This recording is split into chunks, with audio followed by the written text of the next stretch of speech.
भारत माता की जय, जय जवान जय किसान। भारतरत्न डॉक्टर बाबासाहेब आंबेडकरांचा विजय असो। भारत माता की जय, भारत माता की जय, जय जवान जय किसान, जय जवान जय किसान। इन्क्लाब जिंदाबाद, इन्क्लाब जिंदाबाद। या सरकारचं करायचं काय? खाली मुंडका वर पाय। या सरकारचं करायचं काय? खाली मुंडका वर पाय। आपल्या देशाला दिशा देण्याचं काम या महाराष्ट्र राज्याने केलेलं आहे। 2012 मध्ये अण्णांनी उपोषण केलंय, महाराष्ट्रातील सरकार उलथून टाकलं। आता हे रजाकारी राजवटीचं आणि इंग्रजाचं शासन हे उलथून टाकण्यासाठी सोनम वांगचुक यांनी युवकांना न्याय देण्यासाठी गेले 21 दिवस सर्वाधिक उपोषण केलं, परंतु या इंग्रज राजवटीच्या सरकारने कोणतीच या उपोषणाची दखल घेतली नाही। शेवटी त्यांना हुकुमशाही पद्धतीनं त्यांना उचलून दवाखान्यात नेण्यात आलं। त्यानंतर देखील 5 दिवस त्यांनी ते आंदोलन सुरू ठेवलं। त्यानंतर त्यांना बळजबरीने उपोषण सोडण्यासाठी प्रयत्न केलं, परंतु या युवकांची, या देशातील सर्व तमाम युवकांची एकच मागणी आहे की या नेट पेपर फुटीतून पैसा कमावणाऱ्या भ्रष्टाचारी सरकारमधील शिक्षण मंत्री धर्मेंद्र प्रधान यांनी राजीनामा द्यावा। यासाठी हा युवकांचा आज छोटासा रोपटं लावलेलं आहे। याचं मोठं वटवृक्ष व्हायच्या आधी धर्मेंद्र प्रधान यांनी राजीनामा द्यावा। इतकं बोलतो, थांबतो। 40,000 कोटीपेक्षा मोठा भ्रष्टाचार झाला आणि तो भ्रष्टाचार संसदेमध्ये गाजू शकतो, विरोधी पक्ष तो मुद्दा उचलू शकतात। त्याच्यामुळं त्या मुद्द्याला बगल देण्यासाठी पुन्हा यांना रामाच्या नावावर सत्तेत यायचं आणि त्याच्यामुळं तो मुद्दा कुठंतरी दाबला गेला पाहिजे। त्याच्यासाठी जाणून बुजून हे आंदोलन चिघळवण्याचं काम या सरकारनं केलं। खरं म्हणजे 24 पेक्षा जास्त विद्यार्थ्यांनी नीटच्या परीक्षेनंतर स्वतःचा जीव गमावला। त्या आईवडिलांना काय वाटत असेल ज्यांनी त्यांचा तरुण मुलगा गमावला?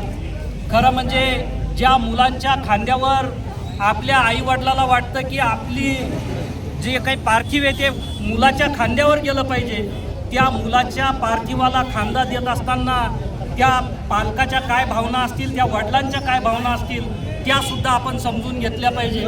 आणि धर्मेंद्र प्रधानांनी राजीनामा दिला पाहिजे ही तरुणांची मागणी आहे, परंतु हे सरकार ऐकायला तयार नाही। यांना असं दाखवायचं आहे की आम्ही वाकणार नाही, झुकणार नाही, परंतु हे सुद्धा या देशाचे तरुण आहे जे भगतसिंग, छत्रपती शिवाजी महाराज, डॉक्टर बाबासाहेब आंबेडकर, महात्मा ज्योतिबा फुले, अण्णाभाऊ साठे, महामहिम आपले राष्ट्रपती या सर्वांच्या मार्गावर आणि विचारावर चालणारे हे तरुण आहे।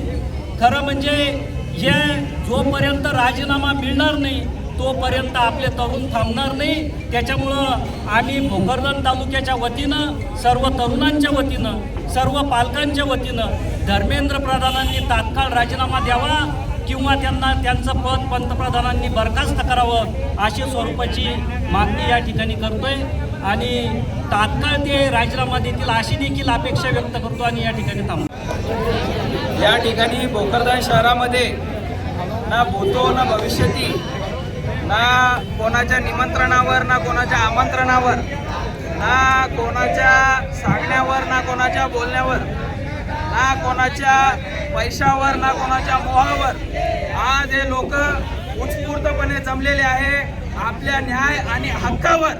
तर आज भोकरदनच्या या जयंतीला एकदा जोरदार टाळ्या वाजवूया आपण.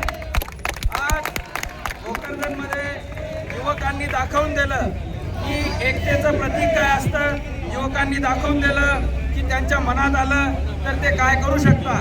दिल्लीमध्ये जो जोश आपल्याला राष्ट्रीय स्तरावर दिसून आला, आज गल्लीमध्ये तोच जोश भोकरदनच्या युवकांनी आपल्याला दाखवून दिलेला आहे. सरकारला माझी विनंती आहे की आपण जे सरकार विद्यार्थ्यांना गृहीत धरून चाललात, जे आपण सामान्य नागरिकांना गृहीत धरून चाललात, याला हलक्यात घेऊ नका. पोलिसांना, पोलीस यंत्रणेला आणि प्रबळ यंत्रणेला विद्यार्थ्यांनी अक्षरशः घरचा रस्ता दाखवलेला आहे. हे आंदोलन दिवसेंदिवस रौद्र रूप धारण करत आहे. पंतप्रधानांना रात्री 12 वाजता येऊन सांगावं लागतं की अरे बाबा सगळं काही बरोबर चालू आहे. यातच तुम्ही समजून घ्या की तुमची रात्री 12 वाजेची झोप सुद्धा आता नीट होणार नाहीये. विद्यार्थी कधीही तुमच्या जवळ येऊन पोहोचू शकता. विद्यार्थ्यांच्या उद्रेक व्हायच्या आधी आपण जागा व्हावं आणि लवकरात लवकर निर्णय घ्यावा. धर्मेंद्र प्रधानांचा राजीनामा घ्यावा आणि निष्पक्ष या नीट घोटाळ्याची चौकशी करावी आणि यानंतर कुठलाही घोटाळा होणार नाही. जालना जिल्ह्यातल्या मिसबा खलील शेख या युवतीनं एक आत्महत्या केलेली आहे. आपल्या जिल्ह्यापर्यंतही जळ पोहोचलेली आहे. आपल्या घरापर्यंतही जळ पोहोचायची आपण वाट पाहतोय का. कुठंतरी आपण एकत्र येण्याची गरज आहे आणि सरकारला माझी विनंती आहे की त्यांनी लवकरात लवकर याच्यावर तोडगा काढावा आणि अधिवेशन संपेपर्यंत धर्मेंद्र प्रधानांचा राजीनामा घ्यावा एवढी विनंती करतो. थांबतो. आपण बघतो गेल्या महिनाभरापासून त्या ठिकाणी जंतर मंतर दिल्ली या ठिकाणी मिळेल असं आपल्याला वाटेल आणि परत ते आपण इथं भेटूया आणि आपली लढाई चालू राहू. ते आंदोलन चिरडण्याचं काम या बहुजनद्रोही सरकारनं केलं असा मी त्यांच्यावर आरोप करतो. त्या ठिकाणी सोनम वांगचुक सर हे 22 दिवस उपोषण केल्यानंतर त्यानंतर त्यांच्याशी चर्चा करायचं सोडून, त्यांच्या मागण्या ऐकून घ्यायचं सोडून त्यांना त्या ठिकाणी त्यांच्या अंगावर पांढरा कपडा टाकून त्या ठिकाणून अमानुषपणे त्यांची उचलबांगडी करण्यात आली. सर्वप्रथमतः या घटनेचा मी तीव्र शब्दात निषेध व्यक्त करतो. खऱ्या अर्थानं या ठिकाणी लोकशाहीचं हनन होत आहे, लोकशाहीचं पतन होत आहे. असं होत असताना तुम्ही आम्ही सर्वांनी खऱ्या अर्थानं हा मोर्चा कुठल्या जातीचा, धर्माचा, पंथाचा, कुठल्या पक्षाचा नसून हा मोर्चा संविधान वाचवण्यासाठी आहे. हा मोर्चा लोकशाही वाचवण्यासाठी आहे. हा मोर्चा भारताचं भविष्य वाचवण्यासाठी. म्हणून या ठिकाणी जंतर मंतरवर जे विद्यार्थी आंदोलन करताय या ठिकाणी भोकरदनमध्ये या मोर्चाच्या माध्यमातून आम्ही त्यांना पाठिंबा देतो. आज जे आपल्या राज्यात परिस्थिती आपण बघतोय, देशात आणि राज्यात आपल्याला भरपूर दिवसापासून जे परिस्थिती निर्माण झालेली आहे, कुठेतरी हुकुमशाहीकडे वाटचाल या राज्याची आणि या देशाची चालू आहे. त्याच्या निषेधार्थ या ठिकाणी ही फ्लॅश रॅली आज भोकरदन येथे आयोजित करण्यात आलेली आहे. त्यानिमित्त एवढा जनाक्रोश या ठिकाणी उसळलेला आहे आणि सरकारला या रॅलीच्या माध्यमातून मला सांगायचं आहे की तुमची हुकुमशाही आणि दडपशाही ही चालणार नाही. जे आंदोलन दाबण्याचा प्रयत्न हे सरकार करत आहे, एका माणसाला टार्गेट करून ते कुठेतरी खपून घेतलं जाणार नाही आणि त्याच्याच निषेधार्थ ही फ्लॅश रॅली या ठिकाणी आज आयोजित केलेली आहे. एवढंच सांगितलं. जमलो होतो नीट पेपर फुटीच्या संदर्भासाठी. नेट पेपर फुटी होतो कसा आणि सरकार त्याच्यावर काही करत कसं काही नाही हे आमचं सर्वांचं म्हणणं होतं. मुलांनी नेट पेपर फुटी झाल्याच्या नंतर आत्महत्या केल्या, काही मुलांनी आत्महत्यासुद्धा केल्या आणि या शिक्षण मंत्र्याचा राजीनामा झालाच पाहिजे. त्यासाठी आज आम्ही हे आंदोलन केलेलं आहे फ्लॅश लाईटचं.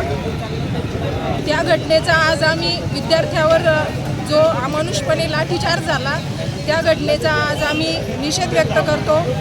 धन्यवाद. शहरामध्ये जिल्ह्यामध्ये टॉर्च मार्च आयोजित केलेला होता. हे सर्व पक्षीय मिळून हे जंतर मंतर दिल्लीमध्ये ज्या प्रकारे अमानुषपणे विद्यार्थ्यांवर जे शांतपणे जे आंदोलन चालू होतं या सरकारने अमानुषपणे विद्यार्थ्यांवर महिलांवर जे लाठीचार्ज अशुद्धारा जे केले म्हणजे इथल्या विद्यार्थ्यांना इथल्या येणाऱ्या पिढींना इथलं सरकार दाबल्या जात आहे, मुस्कटदाबी करत आहे. आमच्या लेकरांना शिकू दिल्या जात नाही, आमच्या शेतकऱ्यांना शेती करू दिल्या जात नाही, आमच्या सामान्य माणसाला जगू देत नाही. इथलं हे सरकार निकामी सरकार आहे. आणि ज्या विद्यार्थ्यांचे नेटचे पेपर फुटले या विद्यार्थ्यांचे किती वर्ष वाया गेली, किती वर्ष म्हणजे यांच्या आईवडिलांनी कष्ट करून शेती करून कामधंदे करून या लेकरांना पैसे पुरवण्याचा प्रयत्न केला आहे. त्यांच्या स्वप्नांवरती माती फिरलेले धर्मेंद्र प्रधान हा व्यक्ती जो देशाचा शिक्षण मंत्री आहे तिला हा शिकवतो परदेशामध्ये आणि हा आमच्या लेकरांना 1 महिन्यापासून रस्ते आणि म्हणतोय की मी राजीनामा देते. किती निर्लज्ज आहे. निदान थोडी तरी लाज बाळगावी माणसांनी. अजून तोंड वर करून ज्या स्वतःच्या निकाम्या किंवा स्वतःची जिम्मेदारी जो व्यक्ती घेऊ शकत नाही त्याला त्या पदावर बसण्याचा अधिकार नाही. म्हणजे नुसतं फिरायला नाही आलेलं आहे तर आम्ही रस्त्यावर उतरलेले आहे. माता माऊली देखील इथे उतरलेलं आहे. कारण याचं कारण म्हणजे एंड ऑफ डेमोक्रेसी म्हणजे लोकशाहीचा हा खरं म्हणजे गळा घुटलेला आहे. डॉक्टर बाबासाहेब आंबेडकरांनी जे संविधान बनवलं त्या संविधानाला आपण एक प्रकारे मानत नाही. इंग्रज शासन देखील असं नव्हतं. इतक्या प्रकारे तुम्ही क्रूरपणे महिलांवर असो मुलांवर असो मोठ्या प्रमाणात लाठी हल्ला केलेला आहे. आम्ही आहे की इथून दिल्लीला सपोर्ट करणार आहोत. खरं म्हणलं तर एक प्रकारे हा जो सपोर्ट आहे हा सपोर्ट फॉर सोनमजी, सपोर्ट फॉर दीपकेजी आणि support for youth of all India म्हणजे सगळ्या तरुणांना आम्ही सपोर्ट करणार आहोत. आणि इथंच आम्ही थांबणार नाही. तर वेळ कधी आली तर आम्ही दिल्लीला सुद्धा जाणार आहे. चलो दिल्लीला सुद्धा जाणार आहे आम्ही. आदरणीय संघर्ष होता म्हणून आता जरंगे पाटील हे देखील जाऊन तिथे भेट देऊन आले. पूर्ण महाराष्ट्राच्या वतीनं तिथे सपोर्ट करून आलेले आणि आम्ही देखील सगळ्यांच्या वतीनं पूर्ण भोकरदन तालुक्याच्या वतीनं आम्ही तिथे सपोर्ट करणार आहे. सरफरोशी की तमन्ना अब हमारे दिल में है, देखना है जोर कितना बाजुए का दिल में है.